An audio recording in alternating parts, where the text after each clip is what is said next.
Coming up on today's wrestling news, a huge update on Rhea Ripley's return. WWE ThunderDome creator gone. Another wrestler's in love with Stephanie McMahon. And Damian Priest leaving the Judgment Day. I'm Adam Wilborn. I'm Michael Hamflett. And this is the After News. Let's talk all things Rhea Ripley then. Yes. She has disappeared following, the injury sustained on the post-WrestleMania episode of Monday Night Raw from the attack on from Liv Morgan. Mm-hmm. Oh, no, attack on Liv Morgan? From Liv Morgan?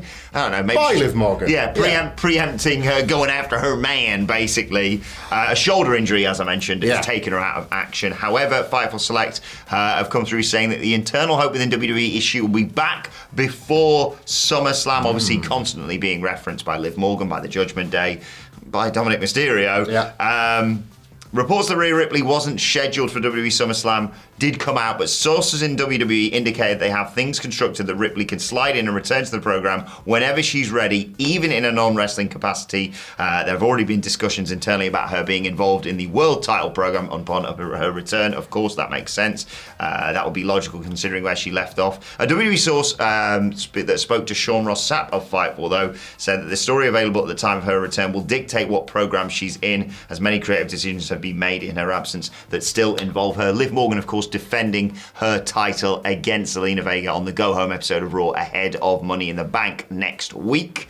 I sense that's probably not going to be the moment that Rhea Ripley returns, but Road to SummerSlam seems like a good idea. It feels like a huge SummerSlam match potentially on the cards. Yeah, the custody of Dominic and maybe the world title as well. Indeed, like people have made this joke about the custody of Dominic at SummerSlam, happening all of 19 years after the first one. Yeah. WWE can have a lot of fun with this. SummerSlam being, of course, the destination if it was to go ahead. Maybe not Dominic, maybe not a ladder, but certainly Dominic in a shark cage, and then they can play with the on a forklift, play with the imagery of him being up high and Liv wanting to get him and Rhea wanting to get him to kill him or something like that. They've done a fantastic job with this Liv Morgan revenge tour. It felt as though when she won the world title, that would be mission complete, I guess.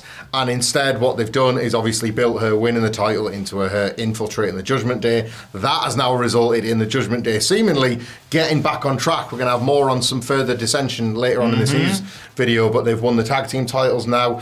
There are all sorts of questions being asked about. Finn Balor's shrug of who's zooming who within that group right now. Obviously, what does and doesn't Dominic Mysterio get out of this apparent kinship with Liv Morgan? How does Rhea Ripley feel? The great tease weeks ago. Presents and pictures from what I've heard. Well, indeed. But the great tease weeks ago of Liv Morgan sort of being threatened with it. You know, you're going to be in real trouble when Rhea gets back, and then her just turning that right on Dom. You're going to be in more, mate. So she's got all the cards, and yet Rhea Ripley returns, and she's dead. So, you've already got, presumably, Bayley and Nia Jax lined up for SummerSlam. Oh, my God. That side of the women's division. So certainly, if WWE can, if Rhea Ripley can get ready and in fighting shape for SummerSlam, two major women's programs there. Gunther as well, potentially challenging, either Damian Priest or Seth Rollins. One would assume Cody versus Solo after they announced their 3-on-3 for Money in the Bank. It's looking all right, isn't it, SummerSlam? It's looking tasty. Somebody who won't be there for it is a WWE executive. Most notably, intricately involved per PW Insider in the creation of the ThunderDome. Yes. We're going to run down his CV briefly. I haven't got my reading glasses on. What's his name? His name's Chris Kaiser. There you go. No relation. No, but always do the voices. Always do the voices. Yeah, Chris Kaiser, he was an executive vice president of WWE Television, and he's just the latest in another, a long line of execs to part ways with WWE this year, and indeed in a period of great change over the last 12 months or so.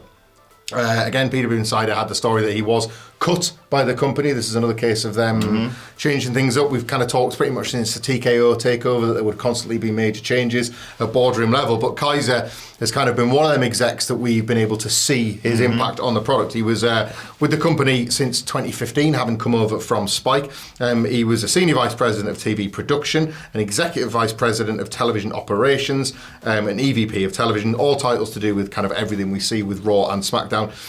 He was credited with producing the WWE 24 documentaries, The Most Wanted Treasures, Total Divas, Total Bellas, Ms. and Mrs. Some of these have been massive projects in terms of helping WWE get the brand out there across other sides. And yes, intricately involved in the creation and execution of the ThunderDome during the COVID-19 pandemic. The ThunderDome's a weird one, isn't it? Because nobody would want to go back to those God, days. no. But it oddly was a step in the right direction from the Performance Centre, the absolute lowest ebb of WWE's pandemic output. Yeah, aside from the give me a hell yeah row of empty chairs and then Byron saying, hell yeah! Like one good joke on week 1 and then nothing for like the nearly... big fan. Yeah. And then the It's pretty bleak, wasn't it? the bit where it was just like, let's get the NXT people in to stand for 12 hours in a day and not really be appropriately, spaced half the time. Anyway. The Thunderdome, the Thunderdome was it had some teething problems, let's say. But it was the best case scenario, like you say. The best thing that version of WWE was going to do. Yeah, just another name, like you say, in this ongoing turnover within WWE. No idea when this is going to end, or knowing business, never. That's it, I was going to say, they'll say, oh, we're ringing the changes, and there'll be this and this, and then all of a sudden, I don't know, like a Nick Khan will move on and be like, oh no, this is just the way this goes now. Yeah, like at some point, they'll be starting. Who gets the spreadsheet? Oh my God, like who wants it? Like who would want access to that? That's the most poisoned of chalices, that one, isn't it? Yeah. It's like, don't go to top 3, don't look in there, leave it, just leave it alone. Sort by wage, gone. Sort by WWE, speed. Anyway, moving on. Yeah, we'll keep you updated on any more WWE departures as and when they happen. Moving on, what's going on with all this, right? Midian last week was like, bloody love Stephanie McMahon, me. Is this the new WWE Hall of Famer has a podcast and criticises AEW grift line? Are we contributing to the problem here by reporting the second in as many days of this particular... Is it Legentals? Like latest weird PR strategy? Like, right, new strategy, guys. Whiteboard, what are we thinking? WWE massive shows in huge stadiums. WWE charity work. 4D chess, mate. Stephanie McMahon is hot. Yeah. Excuse me? So, Devon Dudley made an appearance on the Average Blokes show, and basically there was... Sounds like a great podcast. He was quite like this feature. He was shown a series of tables and asked who he'd like to have put through each, right? I love it. I'm sorry. It's reminding me of the time when I was involved in an interview with a very famous indie band when I was in my uni days, and we interviewed the Rakes and gave them a rake. Oh, very good. I thought they were playing that night, were they hoping for 22 grand? In the city, it wasn't right. Like, what were they going to do with that rake? Brilliant. It's straight in a skip. Like, it's not getting in the van. It's not getting in the van, is it? Like, there's our guitars, there's our drums. We haven't got 22 grand jobs in the city. It's all right. We're a band. Did you all sign it? Did we sign it? No, it was signed by us, the staff of the student union. Carry it with you wherever you go. Anyway, so he was shown a series of tables and said, who would you like to put through each table? And he was shown a jagged table. And he said, I think I'd have to go for the person who got away from me and Bubba in the Attitude Era that we always wanted to put through a table that we never did. I've gone on record with WWE Ride Along that I admitted to my infatuation with this individual, and Bubba made fun of me during the entire Ride Along. The person I'm thinking about is Stephanie McMahon. I would have loved to have dated Stephanie McMahon, he confessed. I am infatuated with her. She is beautiful inside and out, funny, charismatic. She is everything that I would think a woman should be if I wasn't married. Yeah, that's not... That's not pulling it back at the last second, is it? Oh, good save. I said if I wasn't married, so come on. What is this? Feels like something, doesn't it? Yeah, it feels like another kind of like next week. Like on the they all tweeted about the Wyatt Six immediately afterwards. Yeah. You mentioned like Braun dropped a tweet and Xavier dropped a tweet and what have you. And you see that sometimes. It's never super subtle, is it? Can someone? Everyone does it. WWE, AEW, all. Can you drop a tweet about just saying about this, right? We get it sometimes. Joe, can you make sure you promote the live show or whatever, right? Imagine if we had one of them promote coming soon. But what's that message dropping on WWE Legends fans? If you're on a podcast anytime soon, mention the fact that you're infatuated with Stephanie McMahon, please. Are we going to get like an Undertaker podcast face on the thumbnail? Michelle McCool was my sloppy seconds because I was in love with Steph. So I just... It's fine, I guess. Like, it's a bit of fun from the wrestlers to be able to say, yeah, we wanted to date, we couldn't, and then I'm bloody Triple H. It's just a bit weird. The timing is odd, the phrasing is odd. These are, like, older gentlemen. The power dynamic is... Well, the power dynamic's warped both ways when you think about it as well. Odd stuff. Who's next? Like, let us know... Like that as, like, the list of people. We're going to put Santa through a table, we're going to put Trish through a table, we're going to put Mae Young through a table. Stephanie McMahon next. Well, they got Dixie in the end, didn't they, in TNA? Maybe did. that was this sort of like... I watched that randomly recently. Yeah, well, it was like one of TNA's or Impact Wrestling's at that point. Like last... Were they in ECW Arena for that? They were... Where were they? They were somewhere Might have been special. the Hammerstein, something like that. It was a really nice looking venue for the night. Yeah, like drop us in the comments below, like who's the next wrestler that's going to come out from that period of time and say, well, actually, yeah, we went to the cinema once, but she said we just wanted to stay friends. Had to keep it professional. Yeah, which Attitude Era legend is going to say they had a bit of a crush on Steph? Weird. Rikishi's Rock on SmackDown is like, Jimmy J, I need to tell you something about your mother. Rikishi, I acknowledge the fact that Stephanie McMahon is one of the most beautiful women, if I wasn't married, in the world. Oh, well, I did it. With Stephanie McMahon. Right, on to more present day WWE. Yes. Damian Priest leaving the Judgment Day? Question mark, exclamation mark, emoji. Possibly. Possibly. Huge stipulation added to last night's, on Monday Night Raw last night to the Money in the Bank World Title match between Damian Priest and Seth Rollins. We don't necessarily always recap everything that takes place on Raw. You can check out the What Culture Wrestling podcast channel for that. But this one feels significant. Money in the Bank in Toronto, 3 weeks. Seth Rollins made his return last week. We did report little tweaks in the gimmick. That feels like it's continuing. They played a video package of his childhood. Great his package, quest to get back to the world title after such a heartbreaking weekend at WrestleMania. It was bloody brilliant, wasn't it? Yeah, it was really good again.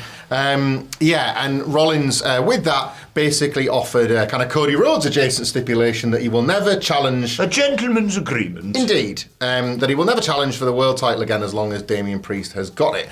Damian Priest, ultra confident, ultra sort of sound in his ability following the victory over Drew McIntyre, and none too pleased with the wacky misadventures of his group at the moment, has said that he will leave the flipping Judgment Day if he can't beat Seth Rollins. They need more than me. They need me more than I need them, I believe was the implication. Yeah, he's kind of feeling... Now, of course, it's a gentleman's agreement, so he could just lose and go, alive! He could. Again, it's like playing with the kind of... the very, very slow burning, too slow in some cases, turn of Damian Priest on the group or as a babyface or whatever. Also, not to be ignored from this story, I think, is the fact that Drew McIntyre has said he intends to not just qualify for Money in the Bank, but to win it and then to cash in on the very same night, right sort of all his wrongs at once. If he... Sick triple threat, that, isn't it? Isn't it him, Sheamus and Ilya? Yeah, that's the qualifier. They're going to kill each other. If he gets in, and if he follows through with any of that, could he potentially make it so both things occur? Could he have it so that both Seth loses and Damien has to leave the Judgment Day and he's the world champion? And it's like, see you at SummerSlam, Gunther, and something like that before getting screwed by Pop. Who knows? Anyway, it's like added like another unpredictable layer onto the match because of Gunther. Gunther made his appearance in the promo. It'll be like, all right, losers, do what you can like. I'll see you at SummerSlam, so it's really irrelevant. So boss. Yeah, so the winner of this match isn't just dealing with these stipulations they've imposed upon themselves. They will, of course, have to tackle Ring General at SummerSlam. Yeah, I think Damian Priest wins Money in the Bank, and I think Seth Rollins doesn't challenge the world title for as long as he holds it, because he's going to hold it probably for another month, and that's about it. I think Gunther probably wins it then, and then Seth is free to challenge for it again. It's one of those... Does Liv Morgan... Not empty stips, but... Liv Morgan help Damian win to try and regain his trust and like sort of try and rebuild that bridge with him, and then you've got her and Becky. If they announce Liv Morgan's like Judgment Day party, that's when Rhea Ripley's returning. Oh my god, we've got a big cake. Oh my god, someone's going to come out of the big cake. That's all I care about. Rhea Ripley out of a giant cake. What can possibly go wrong? What flavour's the cake? It's Raspberry Ripley. It's going to be butter, baby. I'm on a roll. That's why he's the only one. More of that in today's morning news. You're going to go and check that out. Yeah. But let us know your thoughts on everything we've discussed in the comment section below. Like, share, subscribe. As Hamlet mentioned, do check out our Raw review on the What Culture Wrestling podcast channel, or wherever you get your podcasts from. And as I said, you can check out this morning's news video right here. We'll see you tomorrow.